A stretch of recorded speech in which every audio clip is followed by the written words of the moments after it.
Okay, I believe we have most of the people that are going to join us. So let's start.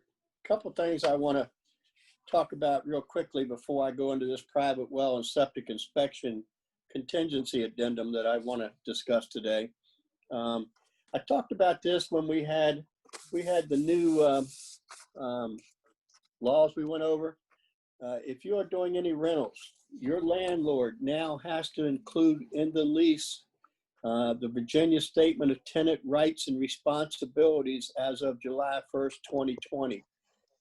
If they don't have that in there, they could not begin any proceedings against the tenant, to get them out of the property until it's given to them.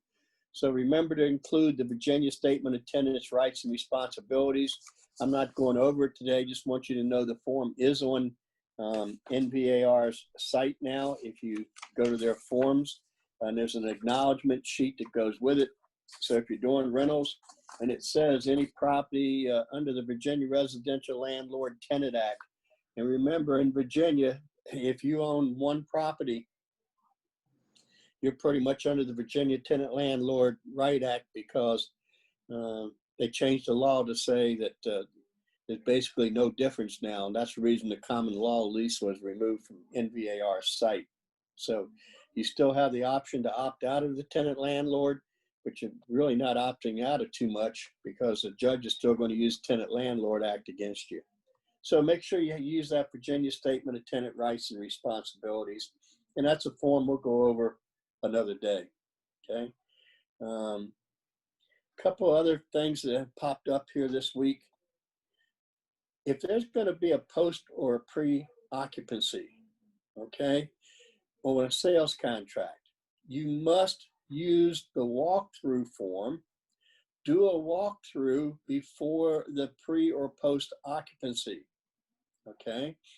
And then you have a record of the condition the property was in when that party took over, and if anything changes from then forward, that party's responsible. But if you're gonna have a post occupancy, and you don't do your walkthrough to the end of the post occupancy, if I'm the seller that's post occupying, I'm going to say, well, that was working on the day of settlement. You're the landlord now. You are responsible for that stuff. But if you didn't have the walkthrough, there's no way of knowing. So you have to do two walkthroughs if there's a post or a pre-occupancy. Okay, and date one, the pre-occupancy walkthrough form option 1, and then when you do the second one, it would be number 2. So that way you have a record. There's no way of getting in an argument and trying to figure out what was what. We had one where the purchaser is saying after the post-occupancy, the owner stayed in the property for a week or two longer, and that caused all the cockroach infestation. Well, cockroach infestation isn't a walkthrough item, okay? So, you're probably not going to see them during the daytime. You see them at nighttime when you turn the light on. So be careful. Make sure you do 2 walkthroughs with post or pre-occupancy. Any questions about that? Yes, Larry. Okay. When would you recommend that you should make the walkthrough? If it's going to be a post-occupancy, yeah, the day before the post-occupancy, and get everybody to sign off on it. So now you have a record of the condition the property was in at that day. Okay. Because that's settlement, right? Okay. You're already going to have your settlement. You need to get all that stuff straightened out. So I'm going to do my first walkthrough. You've heard me say this before. If it's written in the contract, it says 7 days prior to settlement. So if we're going to have a settlement and a post occupancy, I'm going to do multiple walkthroughs. I'm doing my first one, but then I got to have that final walkthrough, because you got to take care of that stuff at settlement. Now, now you have that post, now you have, this is the condition the property is in on the day we settle. Now, when you move out, if they've caused damage to the property, you can determine what the damage was. I see. Okay. 1 day before. Okay. So 7 Okay. days and 1 day. All right. So the contract, paragraph 11, allows us to do walkthroughs for up to 7 days prior to settlement. Most agents think it's a walkthrough, but the contract says walkthroughs. So if there were things that had to be fixed as part of the home inspection addendum, if we wait till the day of settlement and the things weren't fixed, what are you going to do? You go to settlement, the title company can't escrow money, so in order to have money put on the do what? You literally take all the wires and you're not managing also. I can't understand what you're saying. Okay, so you know, if you go to settlement, the title company cannot add anything to the sheet. Who would have to add it? Well, it has to go back to the mortgage company for their approval, for them to adjust the CD to send back to the title company. So you need to get that stuff straightened out before settlement, okay? Because post-occupancy, basically, with a post-occupancy, the buyer is now a landlord, even though the post-occupancy agreement says, you know, it's not bound by Tenant Landlord Act, et cetera, but you know, you gotta get all that straightened out before the people occupy or stay on in the property. Okay. All right. I want to cover the private well and/or septic inspection contingency addendum today. It is Form K-1360 from Northern Virginia Association of Realtors. Okay. I implore you to make sure that you are using the latest date of a form. We had a situation this week where agents were using an old form and interpreting it under the new language, and you can't do that. So if whatever the form says is what has to be done. NVAR should have the latest forms in their system. So this one, the last time this form was updated was September 18th. It is the latest form. So always look at the bottom of the form, compare it to what's in NVAR's forms library to know if you have the latest form or not, okay? So let's just go right through this private well and/or septic inspection contingency addendum. If you have questions, please ask. So well, the first one is well, and it deals with water potability test. This used to be the only thing that was under the well inspection, okay? So if the property is on a private well, as indicated in the utilities, water, sewage, heating and central air conditioning paragraph of this contract, which is paragraph 10, right? In your sales contract, not paragraph 10, but I'm sorry. Let me find it here. Paragraph 12 of your sales contract, okay? Paragraph 10 would be you're asking for the inspections. Paragraph 12 of your contract is where you find utilities and major systems. So you would be checking that it is a well and or septic in that paragraph. This would be calling paragraph 10 calls for the inspections to be done, right? So we check seller at the seller's expense or buyer at buyer's expense. Once again, negotiating thing. If it's a multi-contract presentation, the buyer might want to pick up the expense. But in this one, I usually have the seller pick up the expense, okay? Shall deliver to the other party on or before settlement a report prepared by a Virginia certified lab dated not more than 90 days prior to settlement, ordered through the local health department or an insured private company, indicating the well water is free, and this is all that this report has to show, free from contamination by coliform bacteria. Now, it's a pretty simple test. They run water, put it in a container. It's sent off to a lab, and they check for coliform bacteria. Quite frankly, if I was a seller getting ready to put my house on the market, I would probably do this potability test prior to even putting it on the market. In a hot market, we're going to get to settlement within 90 days. Plus, I'd be wanting to know, and I'd check my water probably yearly if I had a well to make sure that it was free from coliform bacteria, because it can cause you to have all kinds of little side symptoms that aren't pleasant. We won't go into that here on this site, right? Report can't be more than 90 days prior to settlement. Another one of those things to think about when these things get extended at settlement, because things aren't ready and everybody keeps extending. If you get past that 90 days, you're going to have to redo this report.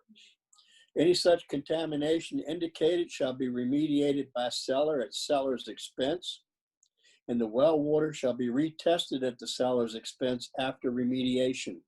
I don't know if you've ever seen how they remediate, but basically they run the water and then they dump Clorox down in there and keep testing it until it clears up.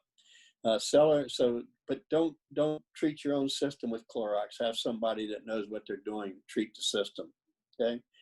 Then the seller shall deliver to buyer or owner before settlement a report issued by the Virginia Certified Laboratory indicating the well water is free from contamination by coliform bacteria, dated not more than 90 days prior to settlement. So that was pretty straightforward. Any questions about the potability test?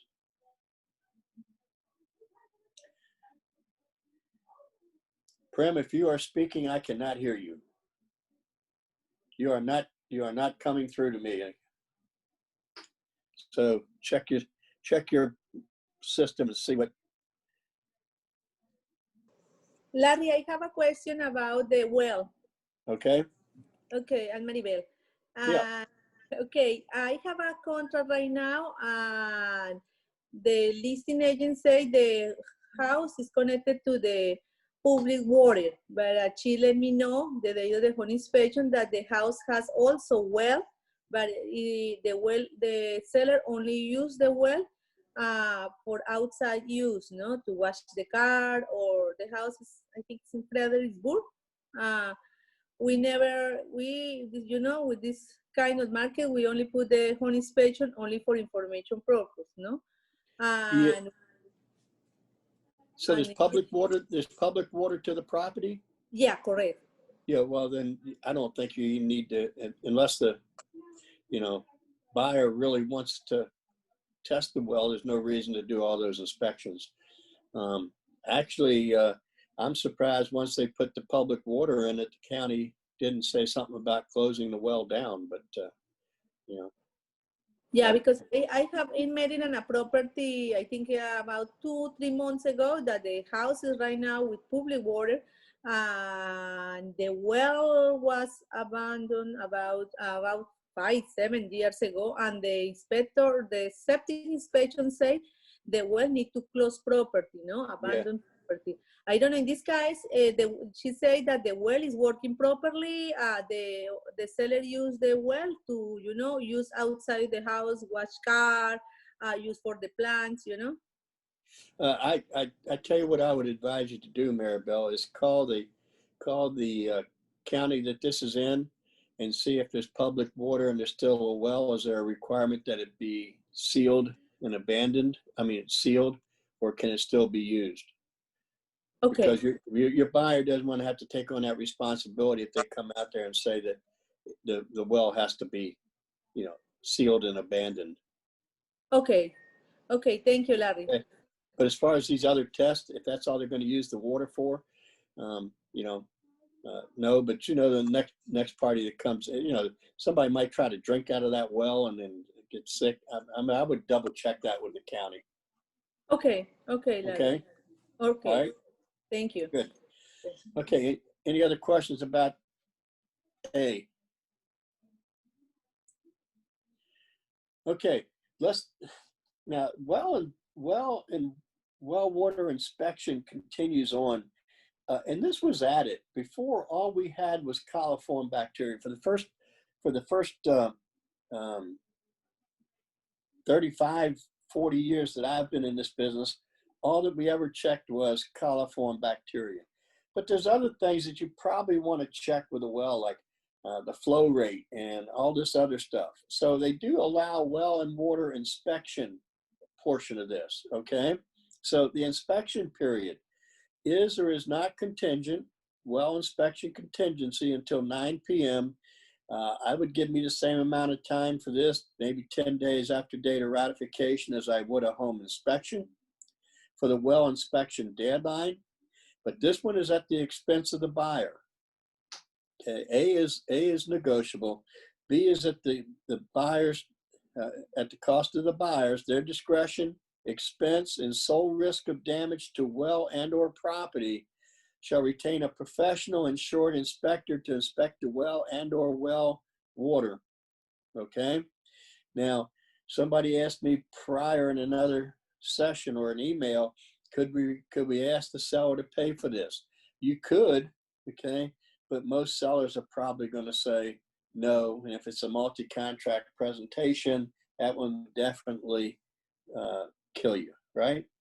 Now, I also want to warn you that if the buyers are not going to have these inspections, so let's go back to Mary Bell's question. Remember that we have that buyer's acknowledgement of potential adverse consequences form that we discussed with the new forms that came out. One of the buyer's acknowledgement of potential adverse consequences, and this is form K1308, whenever buyer is removing a contingency or whatever from their contract, you should use this. So in Mary Bell's situation, I would probably do well water potability and well inspection contingency and have the buyer acknowledge that they're not having that tested to protect yourself in the future. And that buyer's acknowledgement of potential adverse consequences is just a form you use with your buyer when they decide to remove clauses from a contract to be competitive in the marketplace. Okay. Now, this well and water inspection contingency is just like a home inspection contingency, right? If the results of such well inspection are unsatisfactory to the buyer and buyer's sole discretion, buyer shall deliver to seller prior to well inspection deadline. And remember, time is of the essence in our contract. An entire copy of the report, the written addendum listing specific existing deficiencies of the well and or well water that buyer would like seller to remedy, together with buyer's proposed remedies. What are some of the things that could pop up? Well, there could be lead in there. There could be other contaminants in there. It might be the well pump is weak and needs to be replaced. It can be many different things. But once again, in order to remove that, you would use form K1343, the inspection contingency removal addendum form, okay, that we've gone over. We went over actually last Wednesday in the contract session. So this inspection contingency removal addendum, you can have a 1, 2, 3, 4. You can use it to remove different inspections, home inspection, radon, private well and water, septic. So if you just want to remove the home inspection, you would use an addendum. If you just want to remove the private well and water inspection, you do it. But remember, this form says you list the specific existing deficiency and how the buyer wants it remedied. So spell it out. Whatever the inspector said, make sure that's on your inspection contingency removal form, okay? And it does allow for a reinspection and walkthrough of those items afterwards, okay? So an entire copy of the report with a written addendum, and you negotiate, you know, what's going to happen. We have a negotiating period. or an entire copy of the report in a notice voiding the contract. Remember, anytime it says notice to void the contract, another form that we went over last Wednesday, notice voiding the contract, Form K-1367. You send that over. You do not use the addendum form for a release of the contract. First, you notice voiding the contract. They just don't want it because of this inspection. And then you attach to it the release of the deposit. Okay, so make sure you do it properly, just like it calls for in this addendum. Okay, if buyer, and note, this is very important.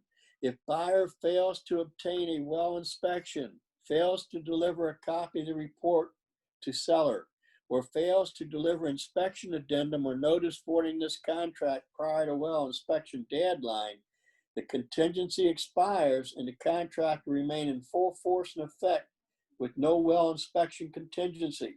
Whatever problems came up, they're going to have to do if you don't do this properly. It doesn't call for an addendum, it calls for a notice voiding the contract, okay? And it calls for the report to be attached.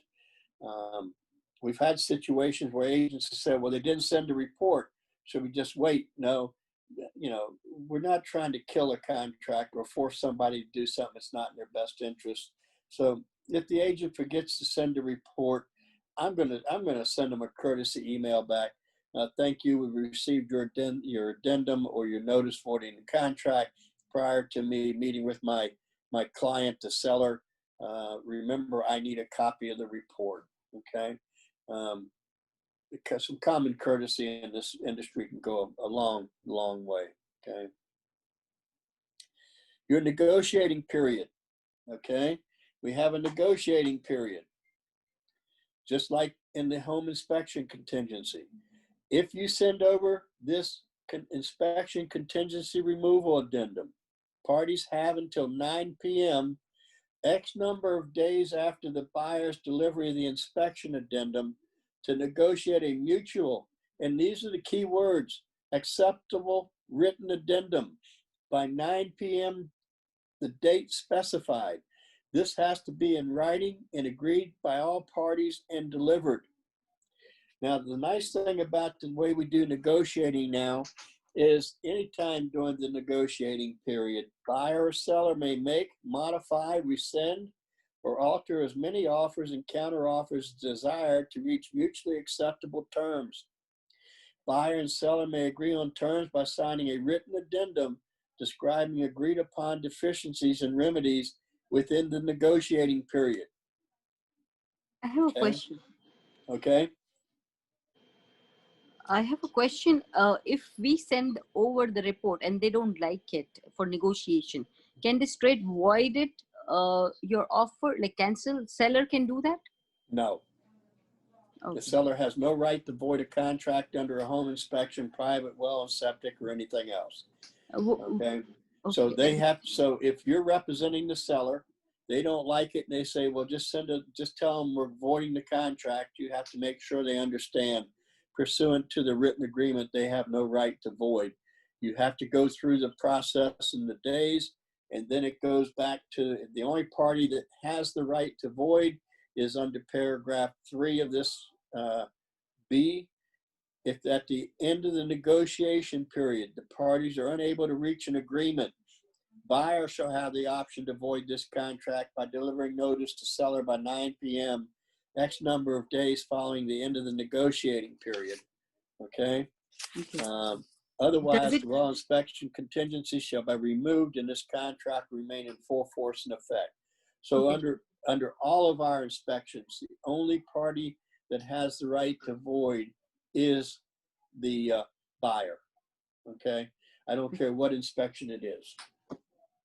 Is that good? Is it the same thing for appraisal also? Like appraisal notice, if we give an appraisal came lower price, we send a notice and they came back with counter and we are going to send them again counter negotiation. Does it work for the appraisal also? Well, same way? under the conventional financing addendum, remember it changed to where we have this negotiating period, right? And if we can't reach an agreement, then it's the same under conventional. You would send a notice voiding the contract as the purchaser. If you don't void your contract in that time period, then you have to go forward with the new conventional financing addendum. You'd have to go forward as the buyer if you don't void your contract. So buyer agents, you have to stay on top of it. The new contingency says, if you do not void your contract in this paragraph 3, like this one, then you go into settlement at the appraised, at the sales price, and you're basically going to be paying the difference between the sales price and the appraisal under a conventional.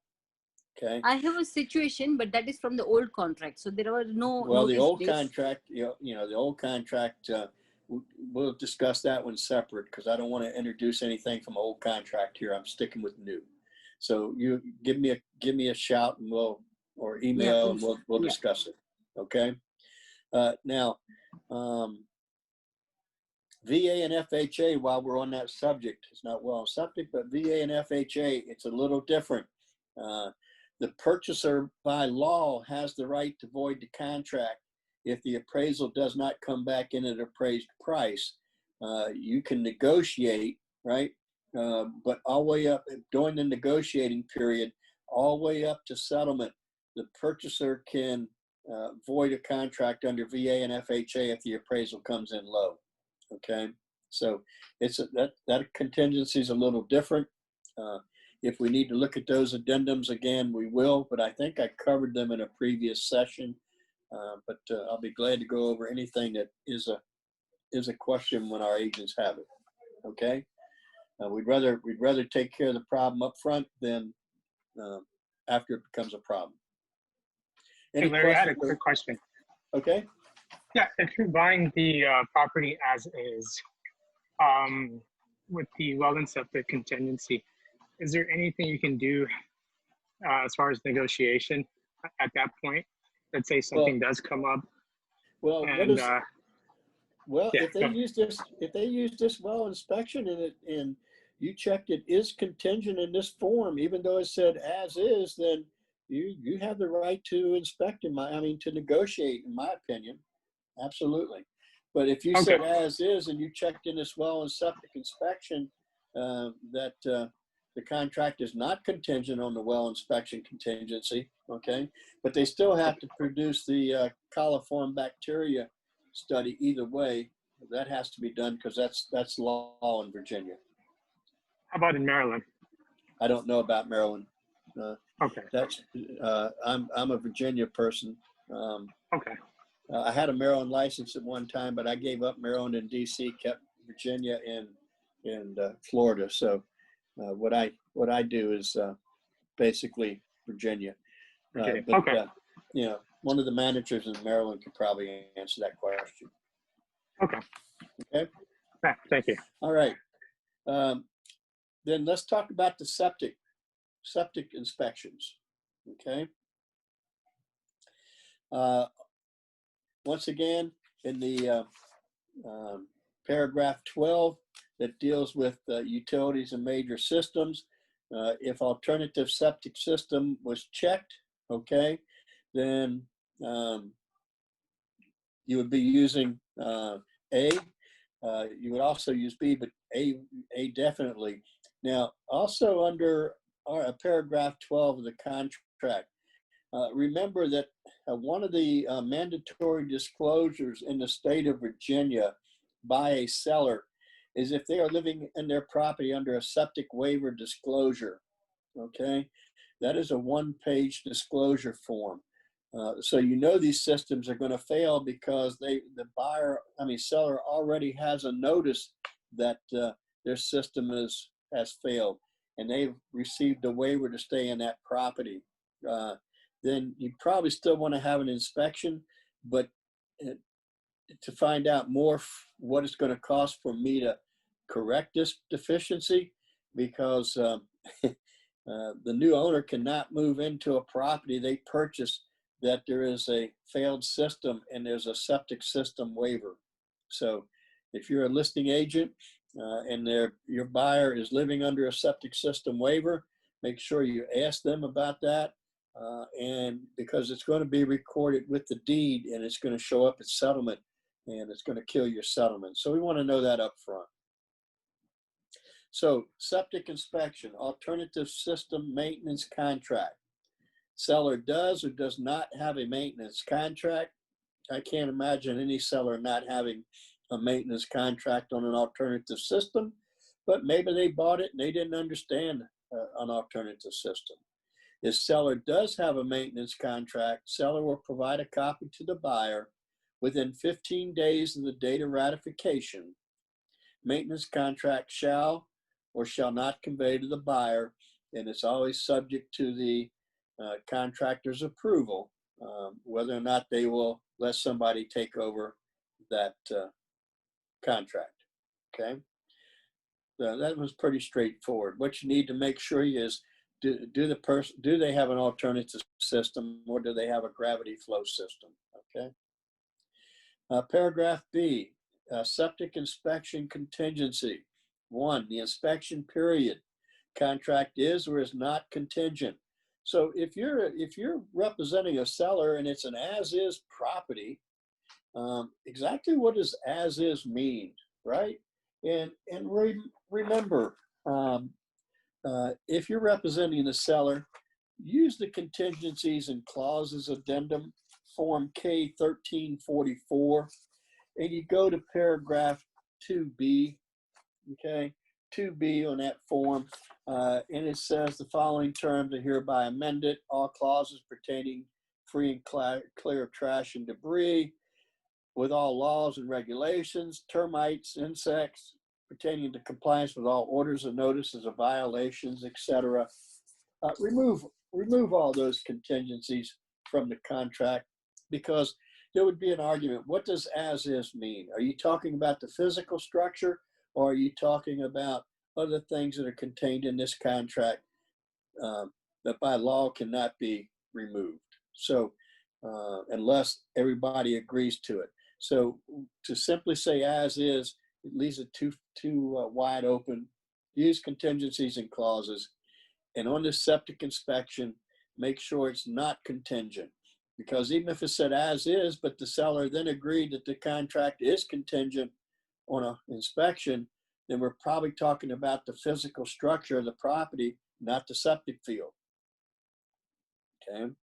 And until 9 p.m., give yourself enough days, at least 10, I would think, after date of ratification for the septic inspection deadline.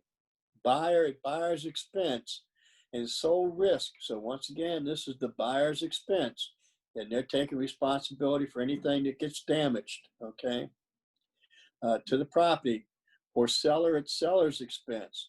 Well, if I'm a buyer, do I want to rely on whomever the seller gets to do their inspection? Probably not.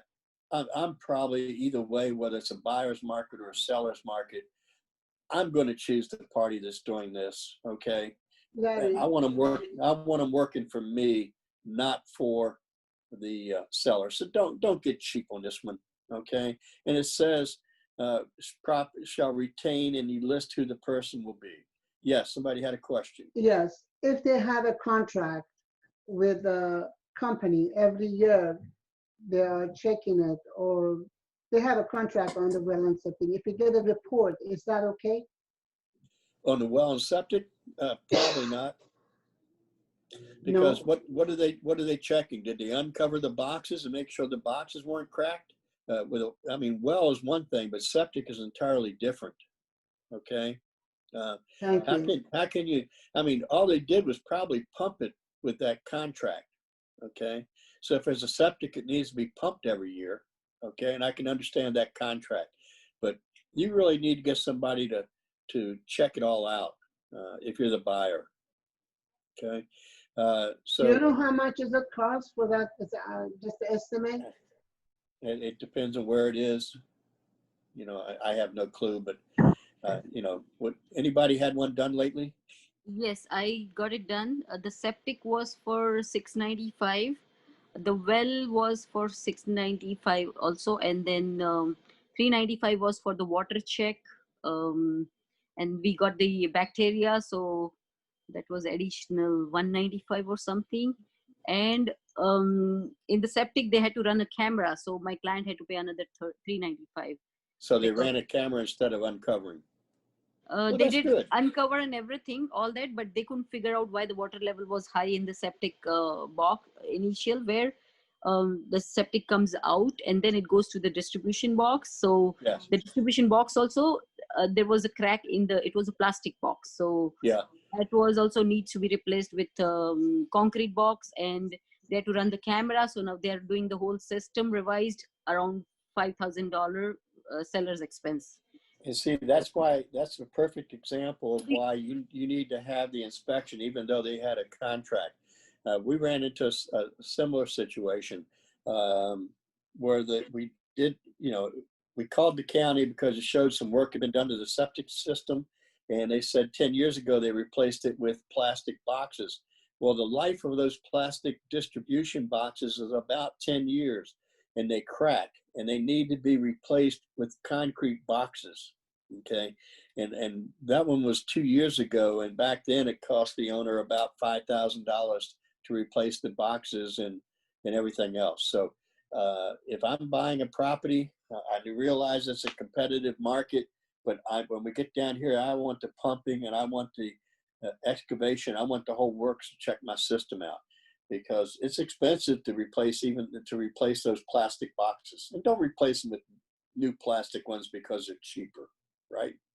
And thank you for sharing that. Plastic box cost, they were giving around $1,900 to Yeah. replace the concrete. And the other thing what they found was the water level wasn't going. It should be below the pipe when the Yeah. so Maybe it has some, bring a camera separately and all that. So $395 was for just bringing. That was another expense from apart Yeah. from $695 septic. Well was separate. Well was $695. Water check was $195, like that. So around $2,000 we ended up spending in inspection.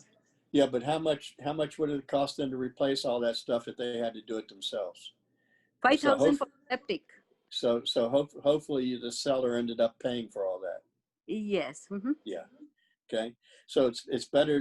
And look, you don't want to live in a house where the system fails. It is not pleasant when stuff starts backing up. Give you a visual, right? And if the water's not flowing out, okay. So they can do what they call walkover, where they stick a rod down in to see if test the water, how wet it is, etc. Pretty good indication. If you have a real green spot in the yard, nothing else, that's where your water is going from your septic system. So it should be a complete green space all the way down if it's getting properly. So yeah, the cameras are a good thing to bring in to find any other problem. They had to bring cameras into my house in Mineral, and I'm on sewer to find out what was causing the problem. It was tree roots from a tree that had been taken down years before. So I had to have some work done with cameras and relief. So this is not something to play with and get cheap. Okay. So important here in this paragraph B1, seller will remove any landscaping, personal property, or improvements that impedes the septic system. I had one many years ago. The lady didn't even know she had a septic system, never been pumped. Trees were growing on top of the system and all. We had to have all that stuff removed, and needless to say, there was a lot of damage to the system. But I mean, she her husband passed away. She didn't even know she had a septic system. It was a real mess. Okay, and that one cost quite a bit of money for her to sell. Luckily, she owned a property free and clear. If for any reason such impediments are not removed, septic inspection deadline will be extended for an additional X number of days, which makes sense, right? Just like not having utilities on to do a home inspection. If the parties do not identify a septic inspector above, the party responsible for the expense and sole risk of the property shall select a septic inspector. So the seller can say, no, I don't like that company. I've had a dealing with them before. Let's negotiate a different company. Okay. Now, 2, if the option for seller is checked above, seller shall conduct a septic inspection no sooner than the date of ratification. So this is not one of those where your seller wants to go out and get it done in advance, right? It has to be date of ratification or later, right? Seller shall deliver the inspection report to the buyer no less than X number of days prior to septic inspection deadline. I would probably want at least 10 days in case there is something that needs to be negotiated. In the event seller does not deliver the septic inspection report within such time, buyer may, prior to septic inspection deadline, order the septic inspection on behalf of the seller at the seller's expense and sole risk to the property. And the septic inspection deadline will be extended for an additional 10 days or whatever. Or they could just deliver notice to the seller voiding the contract, or pursue all available legal and equitable remedies. That's very similar to paragraph 20 when there's a title problem with the property. Okay. Number 3, such inspections shall include a walkover visual and probing of the drain field area to check for saturation for a conventional system. And that's where you just take a rod and they stick it down in the ground to see how easy it goes into the ground, etc. Do they see any water rising to the top, etc. Or a visual inspection of the alternative treatment systems. In addition, so they're going to do the visual, but in addition, following inspections will be conducted. If I'm the buyer, I want these. Pumping and inspection of all treatment tanks, okay? So that they can check and see if it's retaining water and whether or not we are cracked, boxes, etc. An excavation is necessary to visually inspect all distribution boxes. This particular one we had out in Fairfax Station a couple of years ago, it was a dual system. So there were dual boxes, okay? Test all pumps and controls and evaluate the function of the pumping or pressure dispersal systems. So the reason they brought the cameras in, this water wasn't dispersing properly. And by running the cameras, it's cheaper to run the cameras than to start digging up someone's backyard to find where the problem is. Once they locate the problem, they could probably dig up that part and work from there.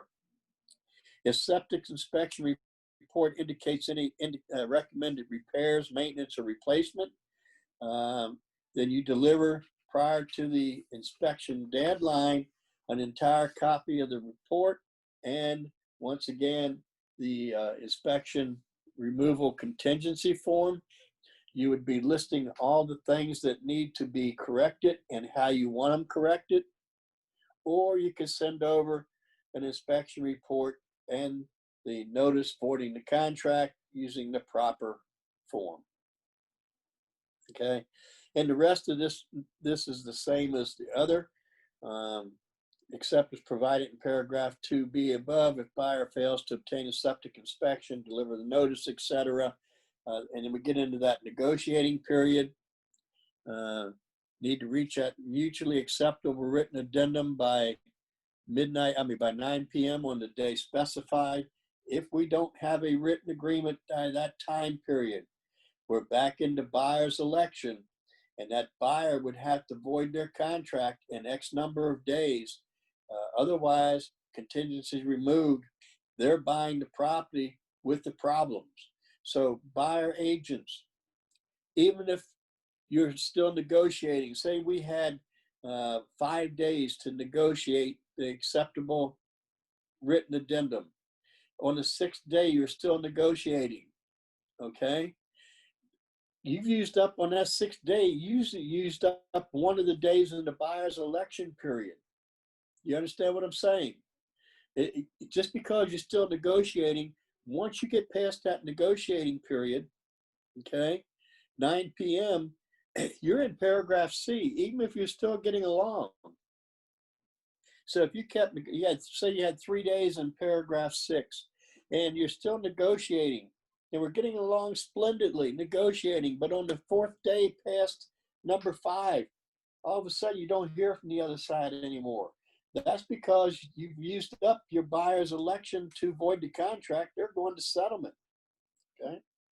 So it's very, very strict. I am going to actually recommend to the board that they include the rest of the language they added to the home inspection addendum that said at that time, all negotiation, anything that's been on the table is over. Okay. They probably should add that to this form. They did that as a clarification, but it's pretty straightforward to me that your negotiating is over at 9 p.m. on that day. Make your election, decide whether you want to fix this yourself or call it a day. Any questions about any of that?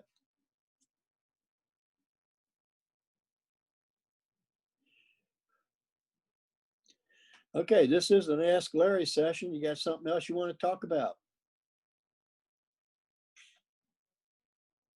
I have a question about the appraisal, not this one. Okay.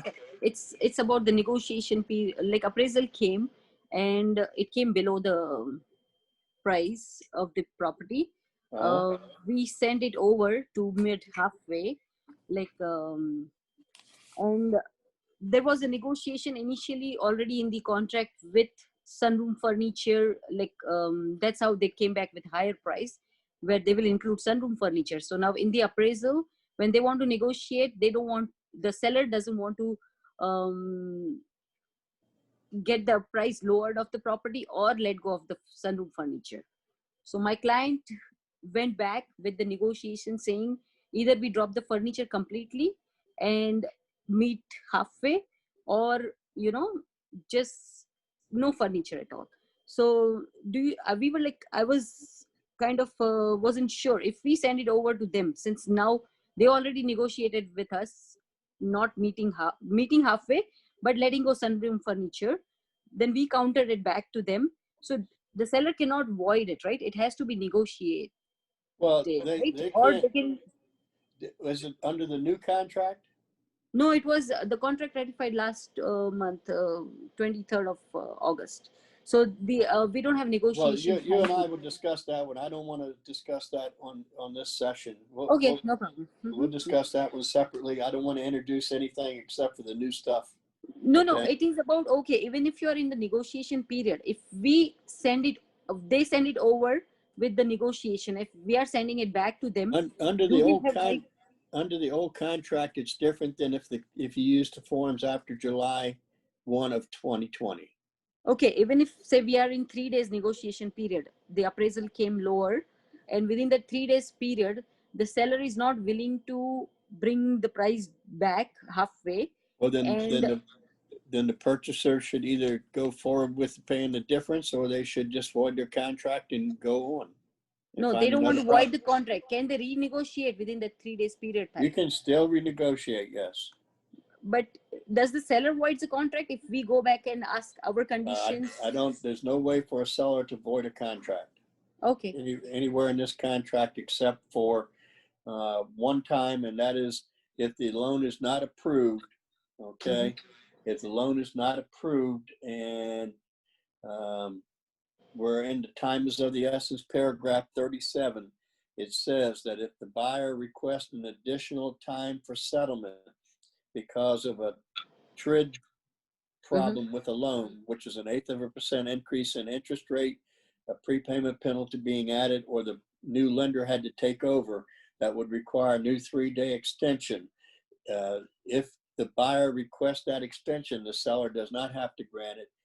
They can void the contract. That's the only place in this contract that I know of that a seller has the right to void anymore. Okay, no problem. Thank you. Yeah. What's the date on this new form? This form 13. For conventional financing, July 1st. Okay. So 7/20. So our residential sales contract and our contingency forms changed. They brought out some forms. Actually, there is a session on our YouTube channel where I discussed all the changes to the forms. But July, so forms usually change in July and January, July 1 and January 1. We had some emergency forms that came out another time, but that's when most things are changed. And how many days? Talking about the addendum, the well addendum. The well addendum form has not been changed since September of 18. Oh, so that, okay. Okay, Thank so that's the latest That's later. Okay, latest update on that form. thank you. Larry, how many days we should put it in appraisal notice extension or whatever once the appraisal comes? I would put at least 5 days to give myself a chance to negotiate. Okay. You know, maybe we'll take a look at that conventional financing addendum changes, and because there's some new forms that go with it. Let's do that next Monday. Okay, I'll go back and revisit that since there seems to be quite a few questions about it. Any questions about anything else you want to cover today? Larry, if you are listing a property and there is a tenant there and you close about a month before the ending of the lease, what's the options? The option is that the new purchaser is now a landlord. Okay, so and they've taken over. What if the person won't leave? Then they're going to have to get them evicted and everything else. So you need to make sure it's subject to the lease in your contract. Also in the state of Virginia, all deposits held by the current owner have to be transferred over to the new landlord, which is the buyer. and the lease have to change too. We have to have a new lease. You don't have to have a new lease. It's subject to the old lease. Oh, to the old lease. So So you okay. make a subject to the current lease. Okay, but the old lease, it has the owner's name on it. Yeah, but it's been transferred. It's subject to. Subject to, okay. Okay. All right. So now you would just give a notice that the new contact information and all for the new party that has the new owner, et cetera, and the deposits. The key to it is make sure that if there's a tenant in there, that proper notice has already been given to end the lease, et cetera, unless it's going to be a new landlord. I mean, unless they bought it for a landlord property. Okay. So then I would execute a new lease at the end of that term of that lease if they're going to continue on as an investment property. I see. So if it's an investment, then you have to have a new lease. That way they will carry on. Or if it's not, somebody's occupying, it will be just giving information to that person. Yeah. And make sure it's in the lease in the contract it was subject to the lease, and that and then the deposits need to be given over to the new landlord. Okay. Contract subject to the lease. Okay. Larry, sorry. Thanks. Larry, Thank you. do we have to do it with the addendum? You said notice, so we should give them a notice on addendum, or they just a notice? You give a notice you just send over something in writing to the current tenant that the property is now owned by this party, and this is where you'll send your rent and et cetera. So you just want to put them on notice that it's changed. Okay. Thank you. Okay. Larry, the new disclosure form of Virginia residential property is different than the previous one. It is 4 pages now, or 3 pages. The residential property disclosure. We have to add it up, right? We have to add with the sales contract along with we have to send it.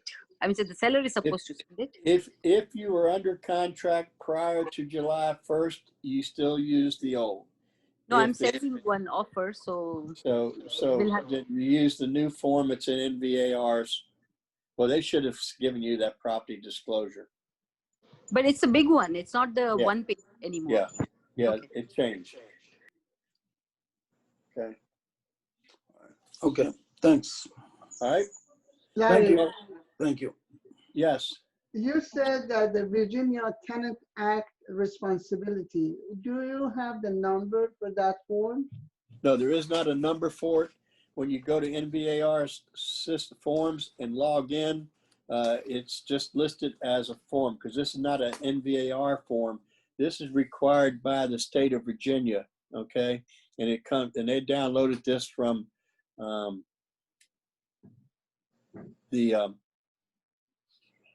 Virginia site. So, or you could just go to virginia.gov/landlord tenant resources, and that's where the form came from. But if you just go to NVAR's, site, it is on that site. So you can just, that's where I downloaded it from. Thank you. But it doesn't have a form number per se. Okay. Okay? All right. Well, Thanks. thank you guys for joining.